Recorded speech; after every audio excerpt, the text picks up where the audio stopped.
I'm Dracos, this is Ender, and we're getting ready for Schalke No Fear versus Origen. And after Origen's performance yesterday, you do have to wonder if Schalke are going to be the underdogs this time around, or if maybe we see a little bit more, maybe a little less Braum and Yasuo to stop Forgiven and his rampage through the Rift. Yeah, I just want to see Forgiven given a fair shot here. You know, an honorable 80 carry duel against his opponent Upset on the other side of the Rift, because it is an interesting story down there too. You know, Forgiven sort of phased out of the league pretty similar time that Upset joined in, and of course was hailed as being that next superstar marksman, and finally giving himself a good shot here on this massive roster that Origen has put together. This is a roster that a lot of people have very high expectations for, so this will be a really good test for Schalke as well. Absolutely, and kind of a defining moment for both teams, starting off 1-1 now for Schalke, but 2-0 for Origen would be excellent. We saw they were kind of the adapters of the Xayah Rakan. Most people opting for the more, I guess, perceived S tiers in the Aphelios, in the Senna, in the Misfortune. But OG were not afraid to show the power of a slightly older pick. They're going to have to see how that affects picks and bans, because it was a similar story with Forgiven on the opposite side. Yeah, both AD carries, of course, locked in the Xayah yesterday. Schalke even left the Aphelios up when they had the option to take it themselves. They did not elect to remove it. So similar things already, but it is Origen taking away the Xayah. I think that is a very good first rotation pick over on the red side for Schalke in this type of draft. You immediately see that both sides see how much firepower is down in the bot lane in the draft with these two players, as well as in the meta. And it's so many questions, and especially when we look on the Origen side as well, because Destiny, so far we've only seen him on the Rakan. It was a breakout performance, but can we see something similar if he's forced onto a different champion? And with the Xayah now taken away, obviously the Rakan is going to drop a certain amount in priority. Definitely will here. Now, it's always interesting on these first few patches what people decide to take off the table, because now that we have two AD carries gone, like that Senna is something I'm immediately looking at, and if you are going to leave these power picks open, you must have counters ready and prepared to take them down.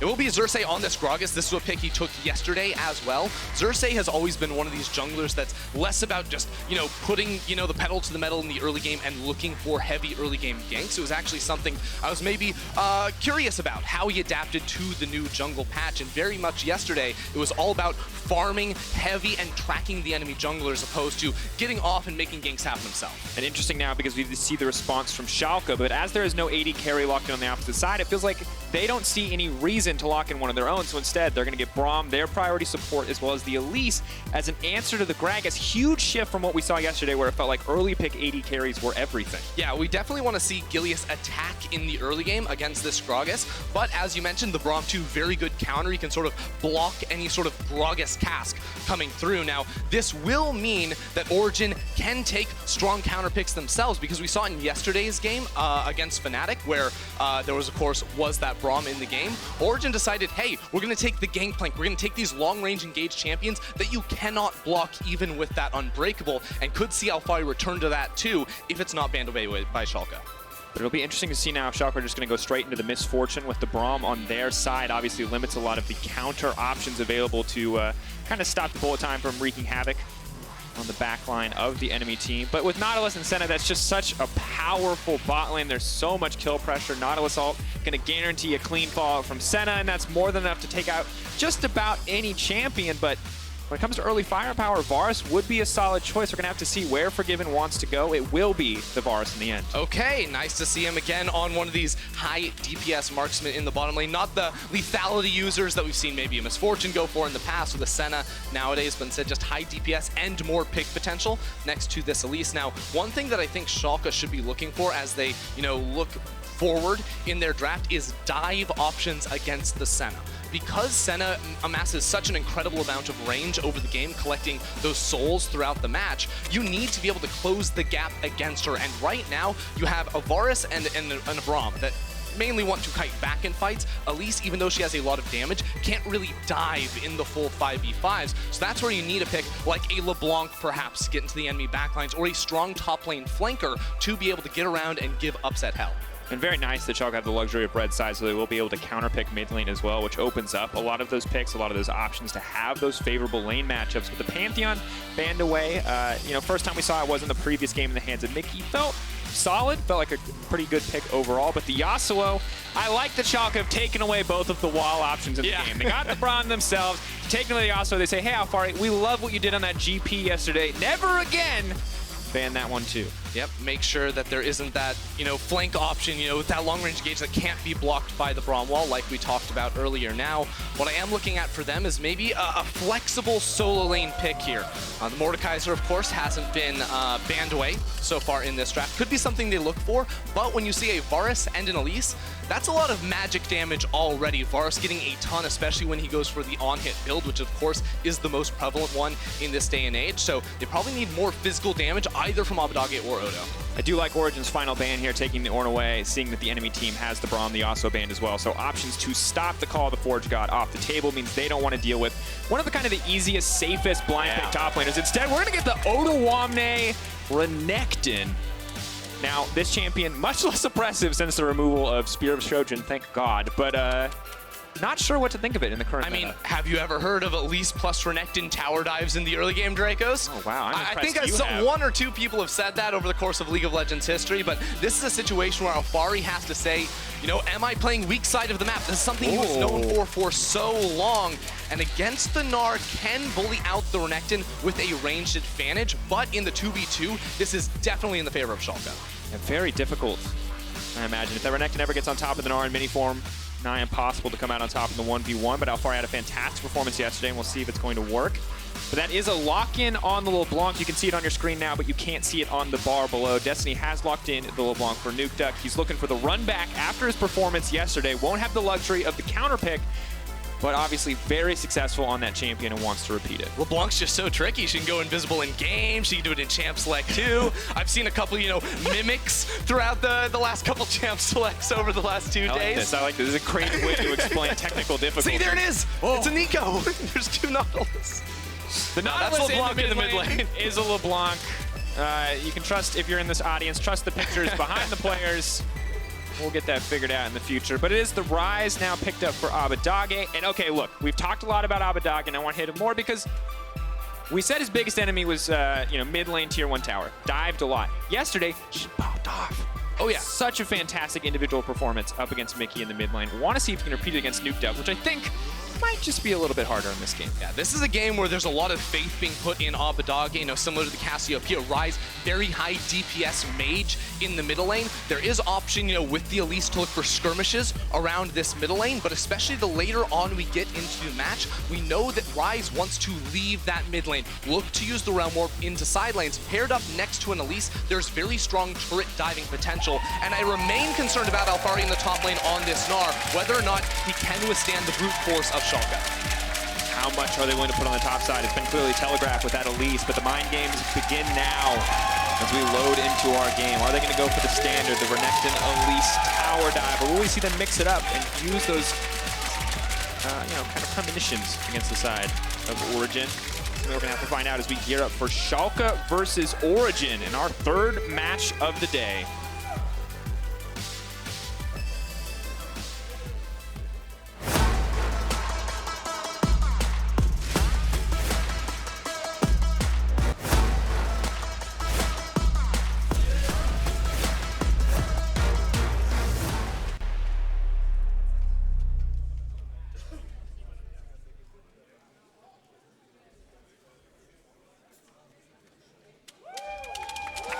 Oh, I love to hear it. A miscasting in front of this crowd. Ender, here we go.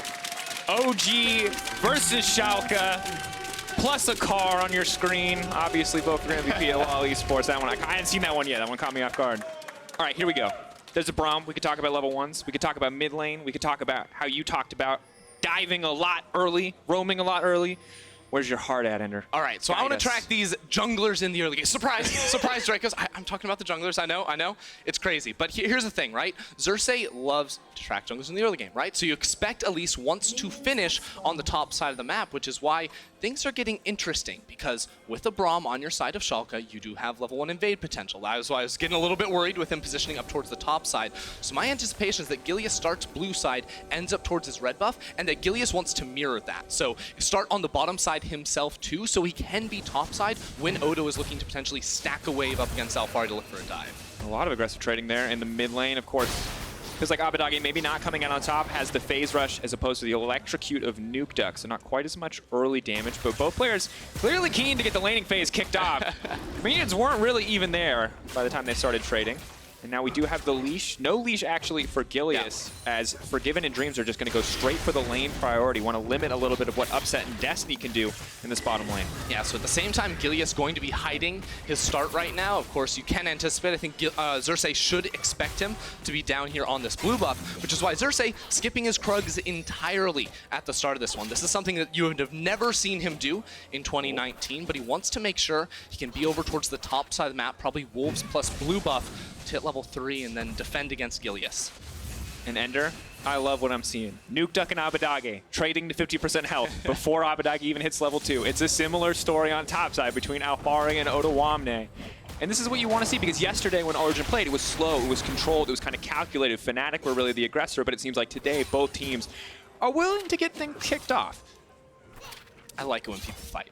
That's what I like to see, and I'm going to really like to see Alphari fight when he goes into Mega, because that's a segue, and Alphari got some big buffs to the Gnar on patch 924. We're talking bonus damage on his Boulder Toss Q in Mega form, as well as his Wallop too. So that just means he's going to fight better against Odo when they are in melee form. You can see Alphari is also rocking the Conqueror too, so we'll be able to stack up and go for longer fights. Oh, but now, Gilius invading. At least not going to lay down any vision, not going to see this. Xerxe now hitting level 3 balances out the fight, but of course, if Elise lands the cocoon first, becomes very Elise favored. Gilius, it seems like, not quite sure where to go. See, this is Xerxe mind gaming, because he knows that Odo's body slam flash. That's going to be 3 stacks. It's Hyper on his first blood, and now Nukeduck's going in 2. He says, I want a little piece of the action. He's burning. He's burning. He's burning. He's fine. Just 1 kill in the favor of OG. Look, this is why Xerxe is one of the best junglers in the LEC. I love to see it out of him. That was a... blind. That was he was going for it. He was risking it. Into the bush, see if he can make it happen. Gilius is going to pick up both crabs, but this was so good from Xerxe because he wasn't even necessarily looking for that gank in the top lane. He just knew that Alphari's wave was pushing away from him, that Alphari was vulnerable to a gank, and was able to pull that off when Odo went way too over-aggressive, thinking that he was safe, because Gilius had just walked into the topside jungle, and Xerxe's camps are down, so it makes sense that Xerxe started up there and went down to the bottom, but they lost track of the fact that they knew Upset and Destiny had leashed for Xerxe, and that's how Odo gets killed.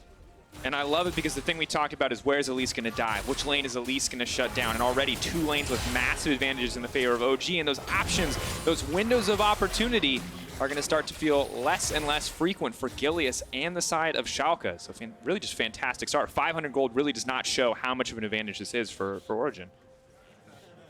Abbedagge, rather, able to walk in and place that pretty deep ward. This is going to be important for them, because again, now Xerxe's already gotten that first blood in an early game matchup that was not supposed to be favorable for him. It's a big trade top lane, actually. Fighting in the wave, not too bad for Renekton. Obviously gets the extra healing off Cold and Meek, but the leap forward, the wall going to be dodged out. Alphari gonna no! Toss that's so close overall. Has the extra Dorans, will have a bit of sustain, but Odoamne holding onto that rage, knowing he can instantly heal up off the wave. It will force Alphari to back away. I don't know if he saw Odo's shadow or something, but that Q was not even close, Dracos. He was predicting. It would have been a Reddit highlight if he hit it. He took the risk, and instead it just goes on as a meh moment in the history of Alphari. I do like this look from Gilius. Look how this wave, a lot of ranged minions stacked up for Nukeduck, so trying to push it back, but then Abbedagge clears the entire wave. They decide we don't want the gank instead, and now Abbedagge will be pushed up a little bit without a jungler. And as we check in across the map, top lane obviously going fine for the Gnar. Range working out. Once Renekton hits level 6, it's going to be a pretty big deal, but the Cole now comes in for Alphari. He's just looking to maximize gold as well as add a bit more sustain. Knowing that as long as he's at full health, it's actually pretty hard for Renekton on this patch to 100 to 0 him without any additional support. And Xerxe covering, taking away the Blast Cone, laying down a little bit of vision, making sure that Alphari is still safe. Xerxe constantly getting around Gilius right here, stealing away the Raptors. Alphari has flash, so he should be able to dodge this one away. Odoamne can get the setup here, though.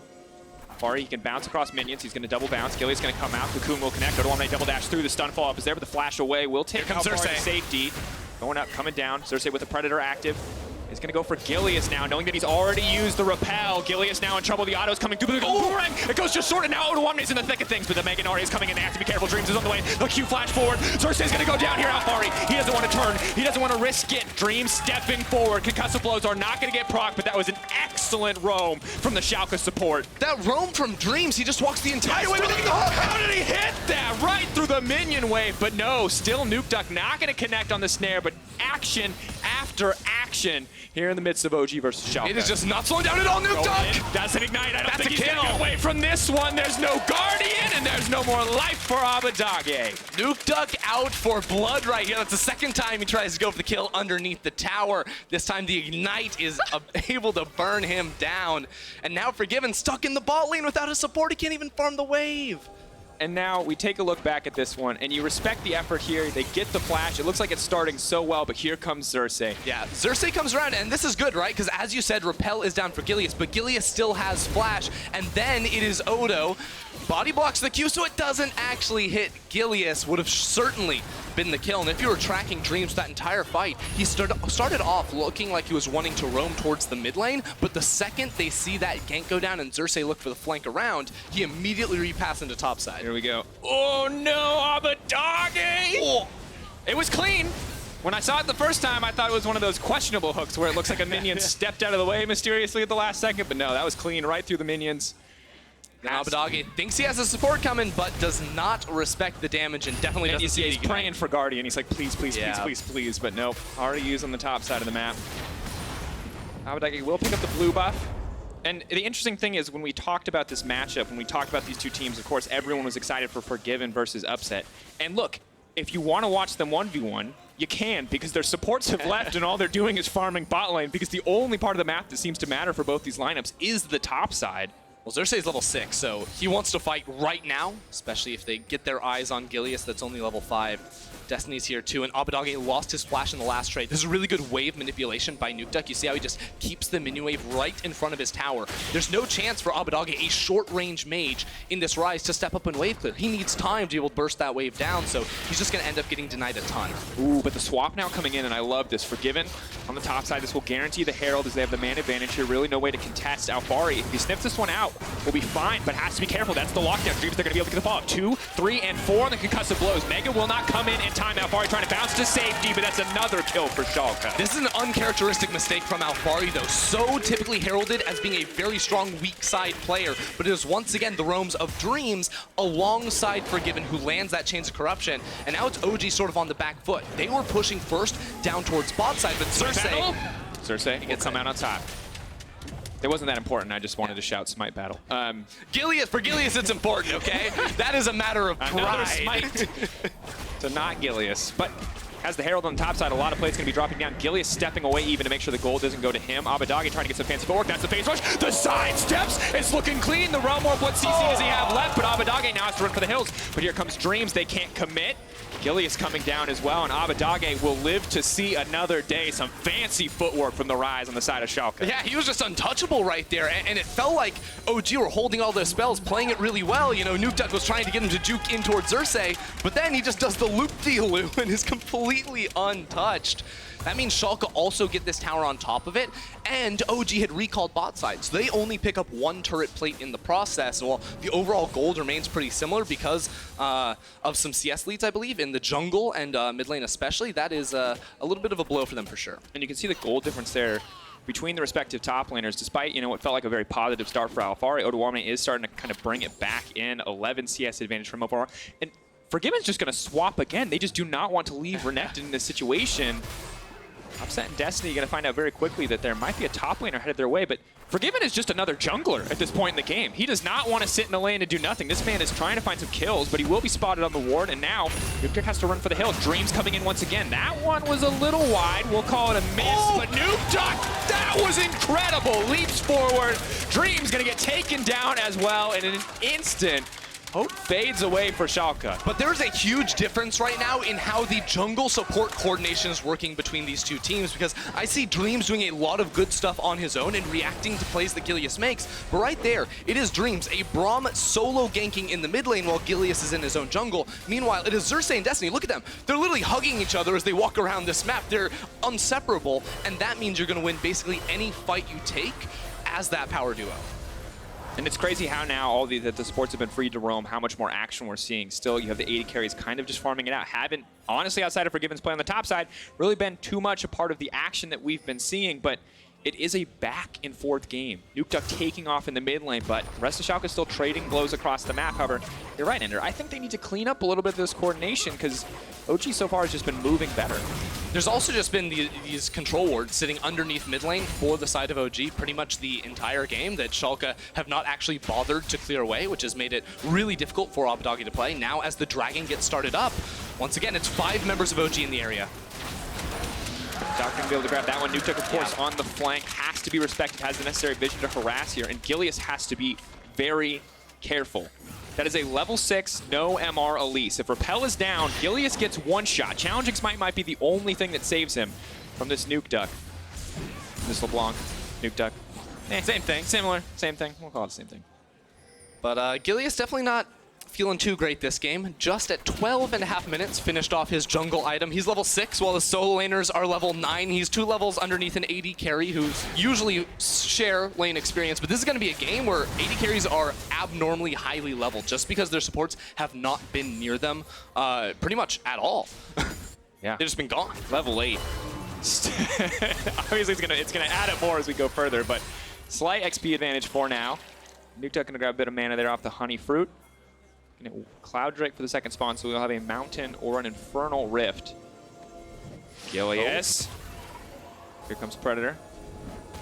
It will never not be funny seeing Gragas start zooming across the map. Especially after the walk animation change. Like, his belly is really pushed out there. He's ready. He's a belly first kind of guy, you know? Sumo specialist. Well, Forgiven and Dreams playing this one pretty well, but again, this goes back to old problems for Schalke. We were talking about the control wards around mid lane. Now that is extended to the entire river. And something we were touching on in draft was actually that Schalke would like to dive some towers. You know, you have an Elise, you have a Rise that wants to use that Realm Warp to get around the lane, and now Abbedagge is going up top. There we go. Finally seeing the roam come in from Abbedagge. The fight kicking off. Alphari going to try to find a different way out. Mega, it can help him turn this fight. Did not connect on the Boomerang, though. We'll get the speed boost off the Hyper, but that's going to be a decent cooldown to be missing. And now Nukeduck moving up to turn. Wants to use Alphari as some, well, tasty bait, quite frankly. And Abbedagge, he looks like a hungry boy. Don't do it. Don't do it, man. Come on. Is he going to take the tasty bait? Okay. He will not take the bait. They are going to make it out safely. Operation Save Private Alphari has been successful. But that is a big cooldown blown, right? From Abbedagge. It's going to be a couple more minutes before that one comes back. And once again, it is a player from Schalke trying to make a play in a side lane while Gilius is not with them. And that meant that Nukeduck's roam up to the top side was able to stop the play entirely because they could not chase because they did not have a numbers advantage. Yeah, and if you're wondering why anyone would want to pay so much attention to Alphari, it's because he had probably the most disgusting gangplank performance of all time.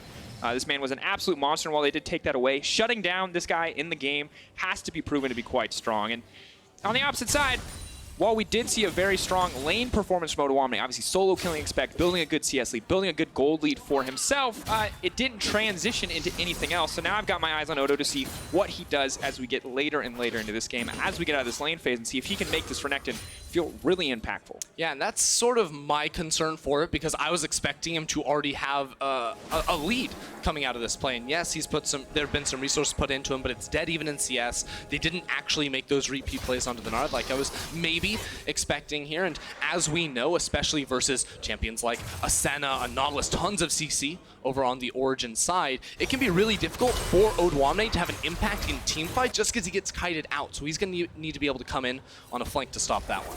Xerxe throwing his weight around the bottom lane. We'll try to get them to back off, but Forgiven and Dreams is very aggressive here. Nukeduck going to take half the health. The flash over the hook, the follow. Destiny not afraid. That's a little bit of oceanic aggro, and you love to see it. The TP now in the mid lane. Whoa! He was looking for the follow, but he's not going to connect with Cocoon. That could be a disaster. Stopwatch buys a brief second here, but now Odoamne is going to be the one in trouble. Another chain going to lock him down. The Crocodile getting sent right back home. I just love this control around the mid lane that Origen continue to have. That control where they've just been owning that bush with the ward over the wall, so Nukeduck is so easily able to hop on over there and punch Abbedagge in the face again and again and again, and that lead just continues to manifest. And right before that play, I was going to talk about how the gold lead was so small. It was only a couple hundred difference, but just in an instant it changes, and I love the play here from Nukeduck. Control of the vision, as you mentioned, and then the flash over. Whew, fantastic. Yep, he gets him. Abbedagge is trying to flash over to his jungler, who then flashes in turn, misses everything. And then Odoamne is out of position. This is the problem once again. You see how Dreams and Forgiven unable to get into this fight because of the control that Origen have and the power of this composition. For Xerxe just chuck out the barrel, not even in the fight, just to knock away the bot lane of Schalke. And here's the thing, and this is what scares me, Under.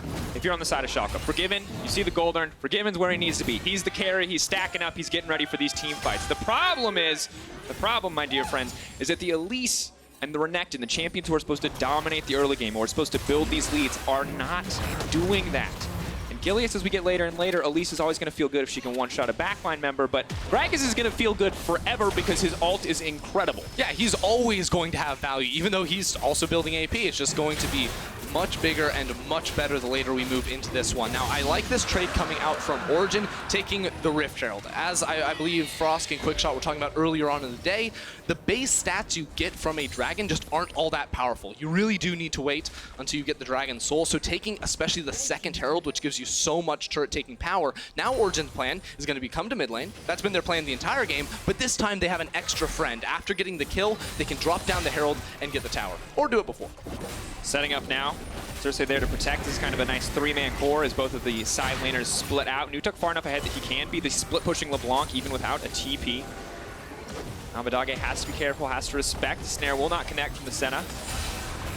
Got a bit of damage here, but Nukeduck just absolutely fearless. As long as he doesn't go into melee range of the Renekton, will always be able to instantly get out of any real exchange. And as we move forward in this game, Nukeduck's role is just going to look more and more scary in the face of Schalke because they do have a lot of CC tools, but it's like skill shot CC. It's not necessarily immediate, so Nukeduck can go for these very aggressive distortions and be unpunished, right? Abbedagge can't simply press W and stop him. He has to first apply the mark of the E, and you know, it's a longer process, so there's always going to be time for Nukeduck to step on back out of it, and that means leading into any sort of objective fight or siege, Origen will have this poke damage that Nukeduck will be able to lay down first.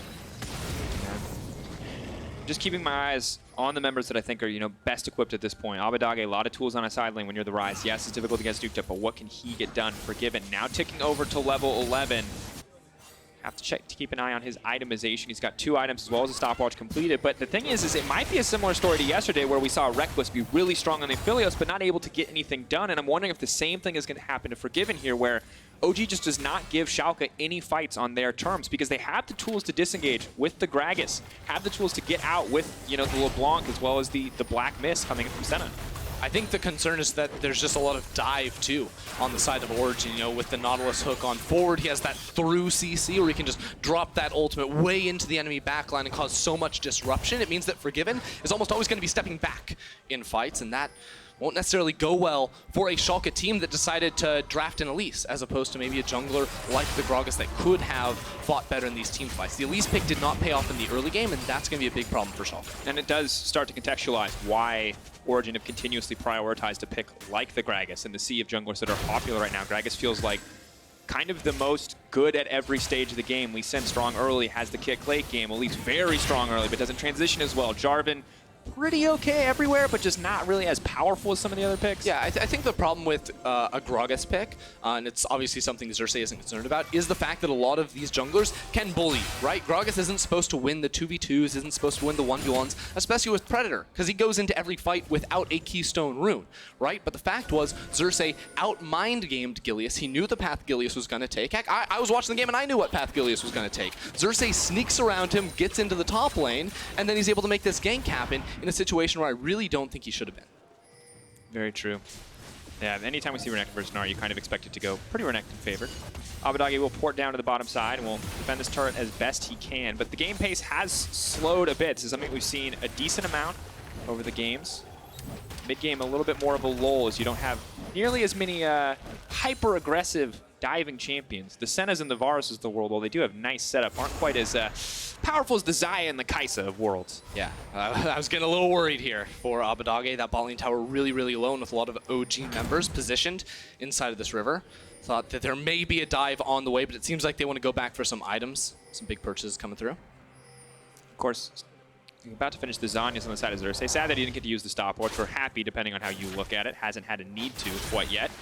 As we get later and later, LeBlanc only going to get stronger, more scary, more likely to one-shot some of these champions, because it's a level 11 for Xerxe, it's a level 9 for Gilius. So it really is insult to injury. And this is the thing that we've talked about with the new jungler that really sucks. If you're a good jungler and you start to win a matchup, you just keep winning the matchup. And Gilius, just now ticking over to level 10, is going to be behind for, well, the rest of this game. Yeah, it's also unfair for Gilius because now his entire team is going to be asking, hey, can I take your Raptors? Like we just saw Forgiven.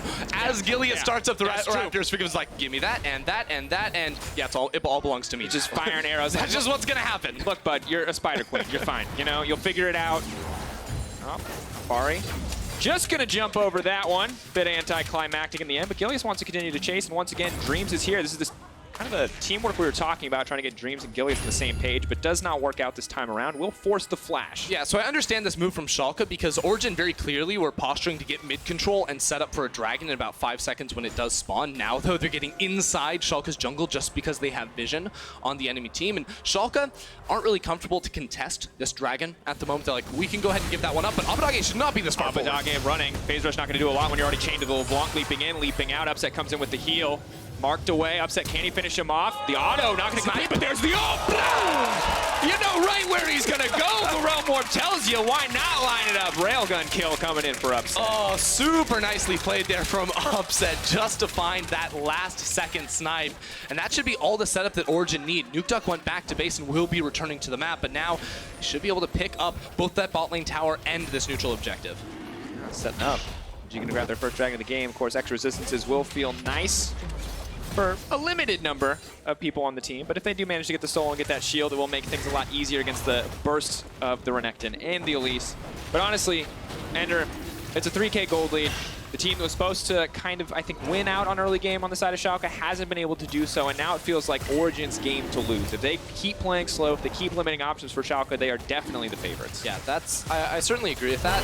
There are good things going for Schalke, right? You know, you have a really powerful backline duo with the Varus plus Ryze. That's a ton of DPS you can throw out. So if Dreams primarily is able to buy space in the backline, those guys should be able to melt a front line of a Gnar, of a Nautilus. They should be able to cut through those. My concern then comes with all the dive potential of the LeBlanc to chunk them out, to zone them away from these fights.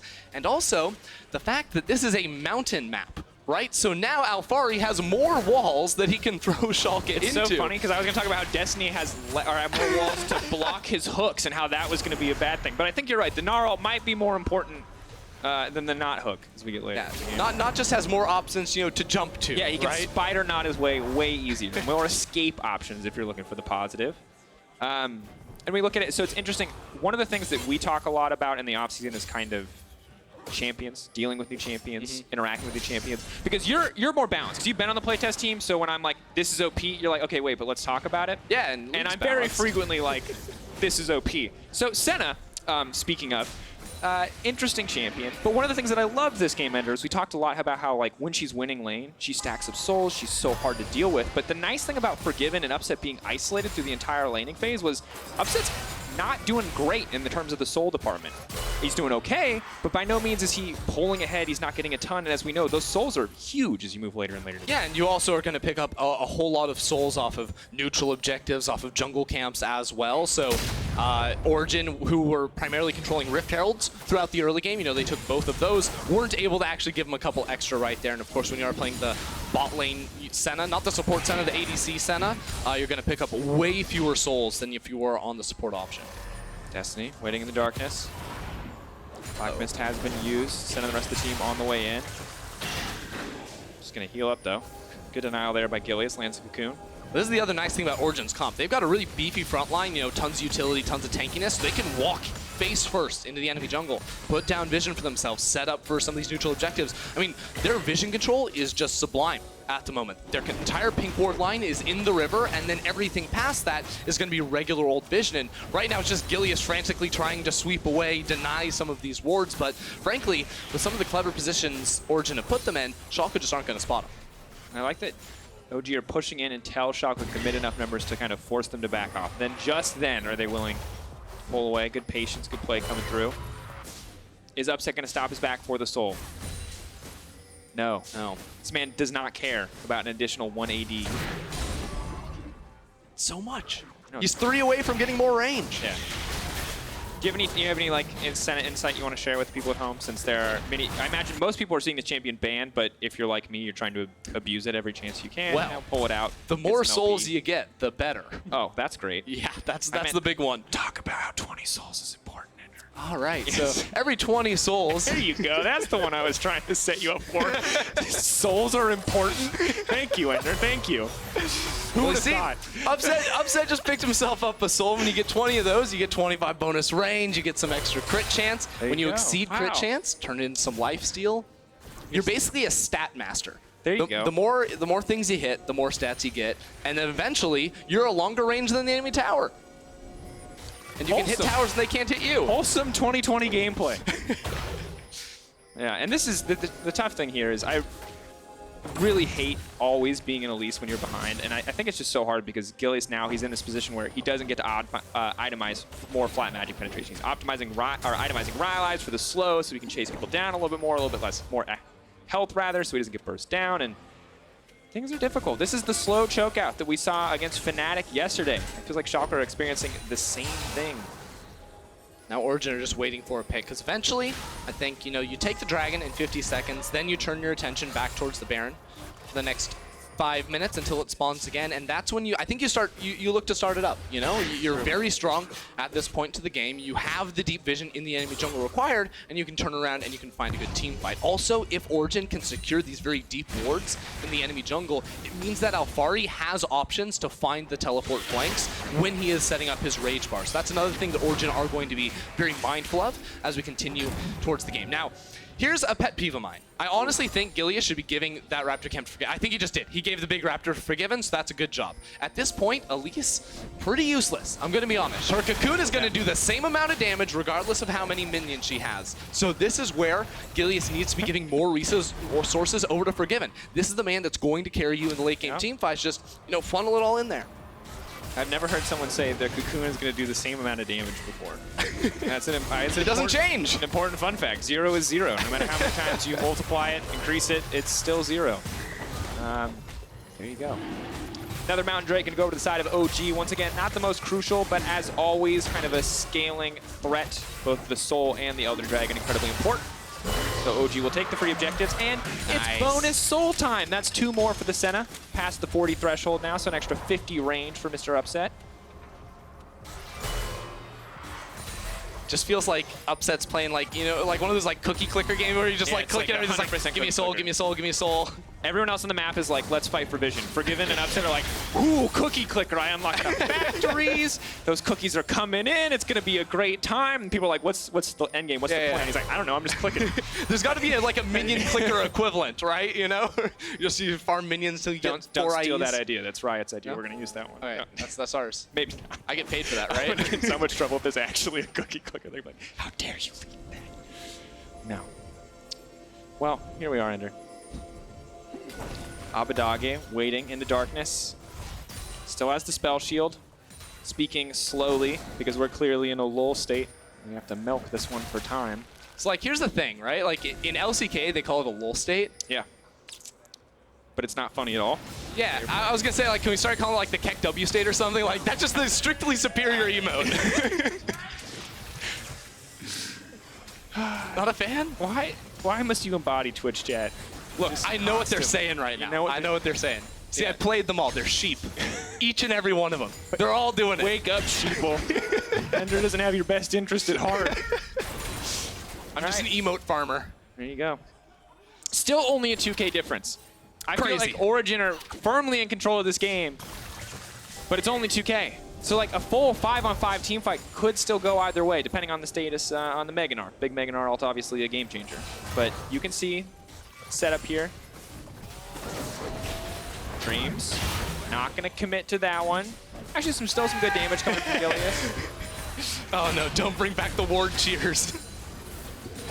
Look, you have Keck W's, the audience has ward cheers. We all have our ways. See, I was going to say, maybe we start playing the game where we start counting upset souls, right? It's like, maybe at this 20th soul, that's when Origen want to fight. That's my favorite kind of analysis, where you're like, this is what the player's thinking. The player's like, I'm going to farm, and we're like, at this exact moment, he's calculating how he can push the wave. What cannon minion? See, he waited to auto that cannon minion, and that's important because that's going to give him a quarter-second advantage on moving in to the Baron pit. So you know the big brain thing, right? Is upset, he's about to hit 6 items, right? He's pretty close. Once he hits 6 items, he stops farming, and then the soul rate goes from like 1.2% to 20%. That's actually... That's like... Wait, she just gets so many souls. Wait, that's actually big brain. You're supposed to funnel as much possible gold onto her, yeah, and it just gets everything. A ton of sense. Gilius, ooh, not gonna hit the cocoon. All right, will not connect there. On the snare. Upset, gonna speed up the rest of the team. Alphari now in Mega, sees Dreams in the pinch. That's the slow coming in from the Glacial Augment. But nobody's gonna fight. I just love the anticipation in your voice. It's like, finally, it's coming. Guys, it's coming, guys. Fighting is bad. As we've learned from OG and Schalke, world peace is the answer. 2020!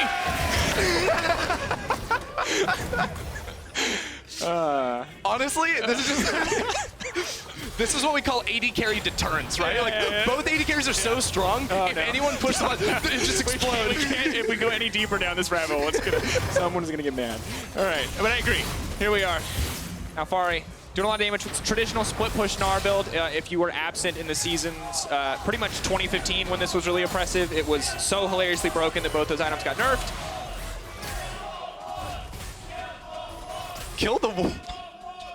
No, violence is bad, guys. The wards, though, that's fine. That's why it's... wards are people, too. No, what? You're really grasping at straws, my friend.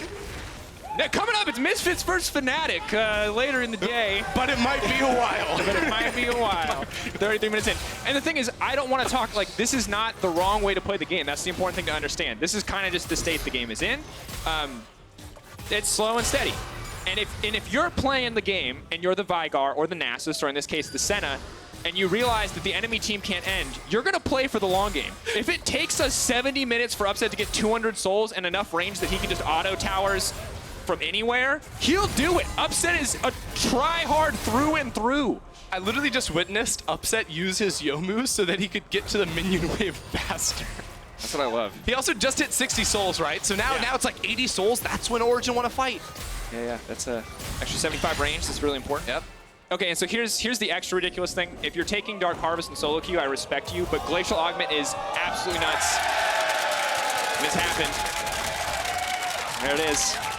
The LEC is alive with the feeling of true euphoria. Gilius has overstayed his welcome. The flash comes over the wall, though. That's the Forgiven alt. Nukeduck now might be in trouble. Braum alt goes in. Nukeduck gets locked up. They can kill Nukeduck. He's invisible, but no, he's managed to dash out. Destiny may have overstayed, though. It does activate the Gargoyle Stoneplate. Is very tanky. Forgiven, no alt to follow up. Odoamne locked on the backside. Upset gonna try to shield him back up. That's a lot of damage coming from Stone. Finishes him off, and that's the 1-for-1. Jungler traded for support. That's an advantage to OG. And that was a 4v5 because Alphari just sat on this Mountain Drake the entire time. Knows there's no one coming.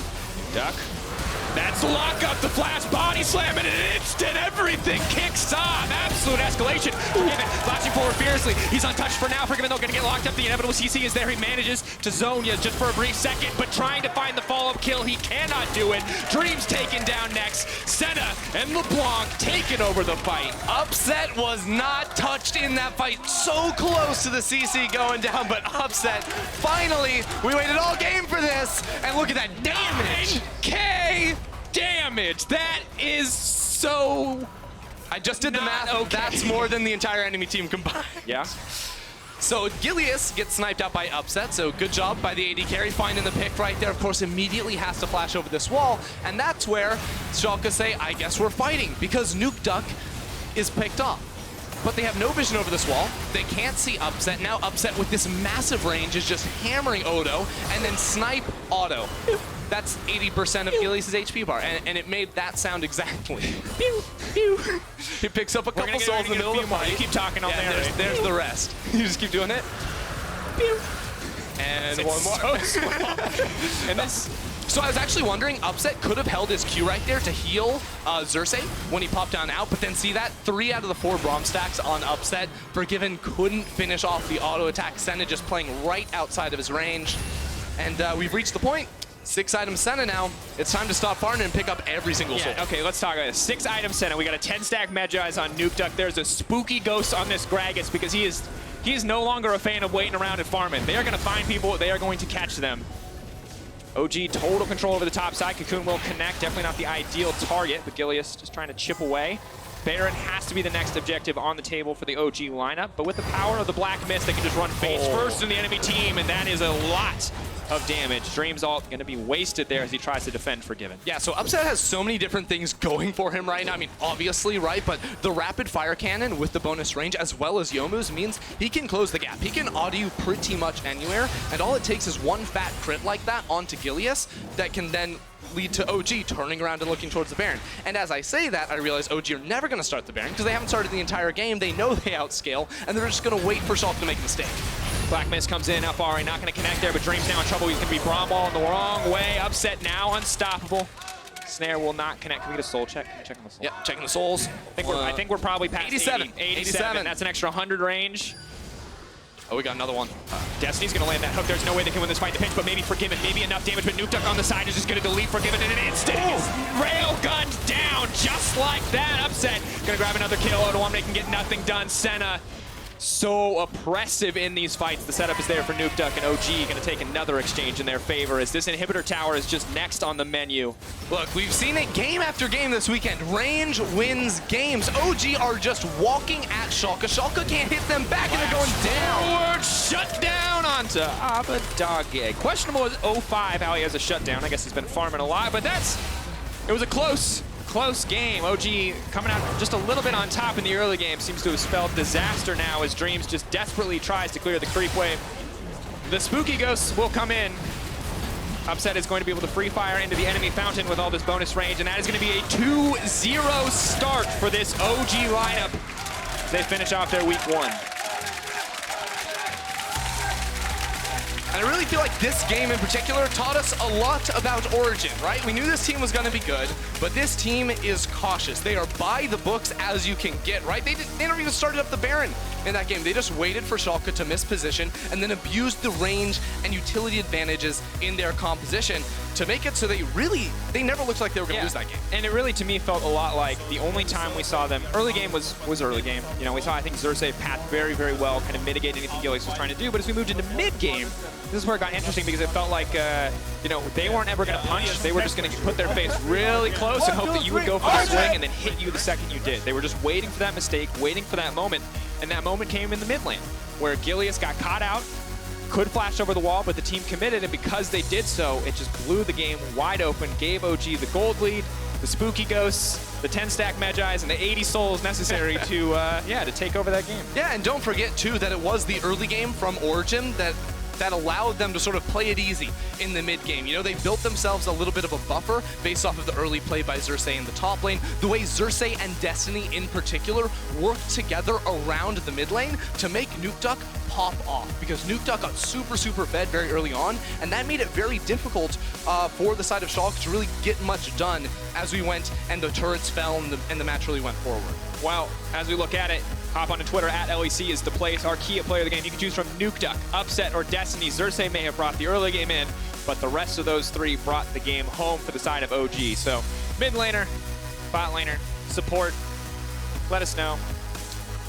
You can give it to Upset if you want, but I'm gonna say probably Nukeduck. Obviously, the last 10 minutes certainly do look like a montage for the Senna, but I mean, Upset definitely got a lot of attention in this game from us. You know, that was basically the only thing we could do was count and see how that high that number could get. So we'll see.